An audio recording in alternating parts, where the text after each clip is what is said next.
ഈ പുത്തനച്ചി പുരപ്പുറം തോക്കും എന്നൊക്കെ പറഞ്ഞിട്ടില്ലേ, അതാ ഇപ്പോൾ ഇവിടുത്തെ അവസ്ഥ. ഇനി വലുതാകുമ്പോൾ ഇതൊക്കെ ചെയ്യുമെന്നാണ് എൻ്റെ സംശയം. ആ അങ്ങനെ ഇതൊക്കെ കഴിഞ്ഞിട്ട് ഞങ്ങൾ രണ്ടുപേരും കൂടെ ഒരു യാത്ര പോവുകയാണ് കേട്ടോ. അപ്പം ബസ്സിൽ സ്ഥലമില്ലാത്തതുകൊണ്ട് ഇങ്ങനെ വിഷമിച്ച് എൻ്റെ മടിയിൽ കയറി ഇങ്ങനെ ഇരിക്കുവാണ് കേട്ടോ.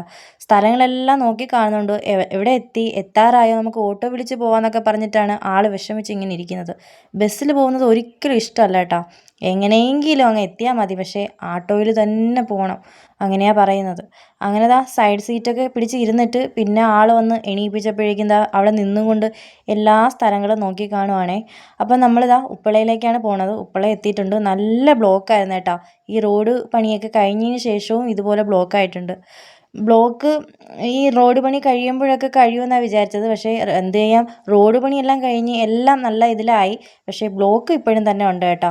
നമ്മളവിടെ എത്തുമ്പോഴേക്കും ഒരു അരമണിക്കൂർ കൊണ്ട് എത്താനുള്ള സ്ഥലമൊക്കെ ഏകദേശം ഒരു 3/4 മണിക്കൂർ 1 മണിക്കൂർ എടുക്കുക. അത്ര ട്രാഫിക്കാണ് കേട്ടോ ഇവിടെ.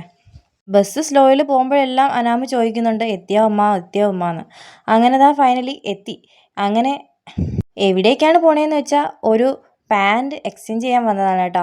പാൻറ് എടുത്തത് ചെറുതായി പോയി, അങ്ങനെ മാറ്റാൻ വേണ്ടിയിട്ട് വന്നതാണ്. വന്നപ്പോൾ തന്നെ ഇതാ കണ്ണ് തള്ളിപ്പോയി. ഇവിടുത്തെ ഏതെടുക്കണമെന്നാണ് ഡൗട്ടായിട്ടുള്ളത് കേട്ടോ.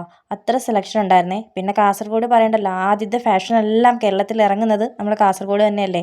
അപ്പോൾ ഡൗട്ടാണ്. ഇനി ഡ്രസ്സ് എടുക്കാൻ പോയാലും ഇതാ ചെരുപ്പ് എടുക്കാൻ പോയാലും ഇത് തന്നെയാണ് അവസ്ഥ. ഏതെടുക്കണമെന്ന് കൺഫ്യൂഷനായി പോകും, അത്ര സെലക്ഷൻ ഉണ്ട് കേട്ടോ. വിലയും നമ്മുടെ നാട്ടിലെ കണക്ക് തന്നെയാണ് ആയിരിക്കും. ചില ഷോപ്പുകളിൽ വില കൂടുതലും ആയിരിക്കും. അങ്ങനെ ദാ ഷൂസൊക്കെ എടുക്കാണ്ടായിരുന്നു. ഷൂസും എടുത്ത് നാട്ടിലേക്ക് പോകാറായല്ലോ. അപ്പോൾ അതിൻ്റെയൊക്കെ ഒരു ചെറിയ ഒരുക്കങ്ങളാണ് കേട്ടോ. അപ്പോൾ ചെറുതായിട്ടുള്ളതൊക്കെ ഇങ്ങനെ എടുത്തു വെക്കും. അതൊക്കെ കഴിഞ്ഞ് പിന്നെ വീട്ടിലെത്തി.